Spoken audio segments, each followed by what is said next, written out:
Every single time you open a website, send an email, or stream a video, your data travels through cables, servers, and routers owned by a tiny handful of companies. And one man you've literally never heard of sits at the very top of that pyramid, quietly controlling more of the internet than Google, Amazon, and Microsoft combined. He's not on the front page of Forbes, he's not giving TED Talks, he doesn't tweet, he doesn't do interviews, and if you Googled his name right now, you'd struggle to find a single proper photograph of his face. But the truth is, the moment he flips a switch, half the websites you use every day go offline. In fact, this has actually happened, multiple times. And each time, billions of dollars in commerce, communication, and even government infrastructure simply stopped working, all because of one company that most people couldn't name if you offered them $1,000. His name is Matthew Prince. His company is Cloudflare. The truth is, a quiet former lawyer from Utah may literally be the most powerful person on the internet, more powerful than Elon Musk, more powerful than Mark Zuckerberg, and absolutely more dangerous than any of them. How did one quiet lawyer end up with this much power? Why did he once personally take an entire website, and effectively a movement, offline with a single email? What is Cloudflare actually doing with the data of the 4 billion people who pass through its servers every single day? And why are intelligence agencies on 3 continents now openly worried about him? Buckle up, because the story of Matthew Prince is going to be a wild ride. Let me take you back to Park City, Utah, in the early 1990s, where a young Matthew Prince is sitting in his bedroom, staring at the green glow of one of the very first internet connections in his entire town. Matthew wasn't a Silicon Valley prodigy, he wasn't a hacker, and he didn't drop out of Harvard at 19 to build the next big thing. In fact, his path was almost ridiculously normal compared to the founders we usually hear about. He went to college, he got a law degree from the University of Chicago, and then he went to Harvard Business School. By every measure, he was on track to become a perfectly respectable, perfectly forgettable corporate lawyer. But then, in 2004, something unusual happened.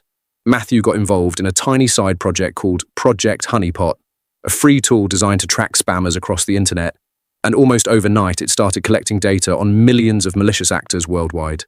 Turns out Project Honeypot was sitting on something genuinely valuable, a real-time map of where every cyber attack on Earth was coming from. And one day, Matthew got a phone call from the United States Department of Homeland Security, asking, very politely, if they could buy his data. That was the moment Matthew realized he wasn't just running a hobby project, he was sitting on a goldmine. So in 2009, alongside his classmate Michelle Zatlyn and a programming genius named Lee Holloway, Matthew launched a company with an insanely ambitious pitch. They were going to protect every website on the internet, for free, forever, and they were going to call it Cloudflare. The idea was genius in its simplicity.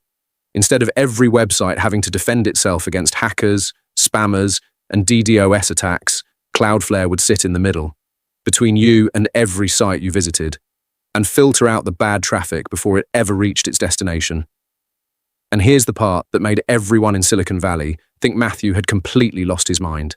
He was going to give the core service away for free. No ads, no catch, just free forever to anyone who wanted it.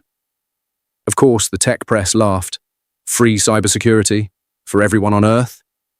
It sounded like the kind of thing a naive law student would dream up at 3 a.m. There was just one problem with their skepticism. It worked. But here's where the story gets insane. Within 5 years, Cloudflare had quietly become one of the largest networks on the planet, bigger than most national telecom companies, more globally distributed than Google, and used by literally millions of websites, from tiny personal blogs to Fortune 500 giants. By 2020, Cloudflare was protecting around 20% of the entire internet, including major banks, streaming platforms, dating apps, government websites, and yes, even the FBI itself was paying Matthew Prince's company to keep its servers online.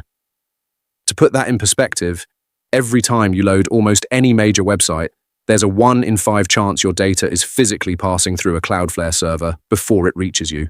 And Matthew Prince's engineers can see all of it. Turns out, because Cloudflare offers SSL encryption to its customers, the company technically holds the keys to decrypt a huge portion of the world's secure web traffic. Passwords, private messages, banking details, medical records, all of it briefly, in plain text on Matthew's machines. In other words, Matthew Prince doesn't just run a security company, he runs the largest single point of failure and the largest single point of surveillance that has ever existed in the history of the internet. And yet, when you watch interviews with him, he comes across as one of the most ridiculously low-key billionaires you'll ever see. No flashy mansions, no super yachts, no public feuds, just a slightly nerdy man in a polo shirt talking about packet routing. When Cloudflare went public in 2019, Matthew personally became a billionaire overnight, and the company is now worth over $40 billion. And yet, ask the average person on the street who he is, and you'll get a blank stare every single time. But every so often, the public gets a tiny, terrifying glimpse of just how much power one company has. Usually when something goes wrong, and suddenly half the internet stops working at the same time, and millions of people sit confused at their desks wondering why nothing loads. And then it gets worse, because the truth is, Matthew Prince doesn't just have the power to accidentally break the internet, he has the power to deliberately break parts of it whenever he wants, for any reason he chooses. In August 2017, after the Charlottesville riots, Matthew Prince did something that had never been done before in the history of the internet. He personally, with a single email, took the neo-Nazi website The Daily Stormer completely offline. His exact words, written in a now famous internal email, were, "I woke up this morning in a bad mood and decided to kick them off the internet." It was that simple. One man, one mood, one website erased from existence. And here's the insanely chilling part. Matthew himself wrote in the very same statement that no one person should have that kind of power, including, as he openly admitted, himself. Then in 2022, he did it again, taking down the harassment forum Kiwi Farms after a public pressure campaign. And once again, Matthew openly worried, in writing, that he was setting a dangerous precedent that could one day be used against websites the public actually likes. Meanwhile, governments around the world were starting to pay very close attention, because if one American billionaire can flip a switch and erase a website from the global internet, then whoever controls Matthew Prince effectively controls the web itself. Russia has tried to block him, China has tried to block him, Iran has tried to block him. And every time Cloudflare has either routed around the censorship or quietly complied with it, depending on which version of the story you believe. Of course, Cloudflare insists they don't spy on user data, they don't sell information, and they only ever cooperate with law enforcement under proper legal process. But turns out, leaked internal documents have repeatedly shown the company has far more visibility into user behavior than it publicly admits. For example, internal logs captured metadata on billions of daily requests. Not just whether traffic was blocked, but where it came from, what it was doing, and who was doing it. The reality is, every single packet of data that flows through Cloudflare can, in theory, be logged, inspected, and analyzed. And there is no independent regulator on Earth that has the technical ability to verify what they actually do with it. It is the largest privately controlled surveillance apparatus ever built. But Matthew Prince isn't stopping at security.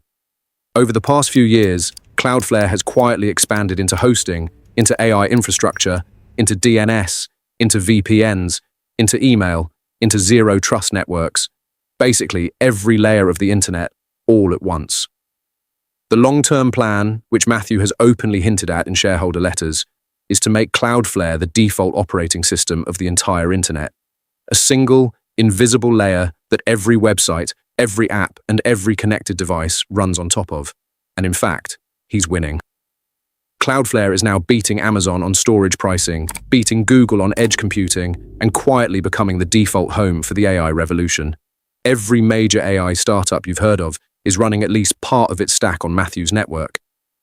So how did one quiet lawyer from Utah end up controlling 20% of the web?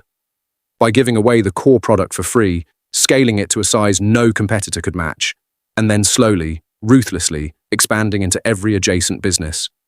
Why did he once take an entire website offline with a single email? Because he was, in his own words, in a bad mood. And the architecture of the modern internet is built in such a way that his bad mood is, functionally, a global event.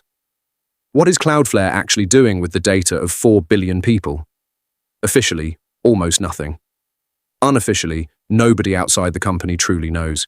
And that, more than anything else, is what keeps intelligence agencies awake at night. And why are governments terrified of him?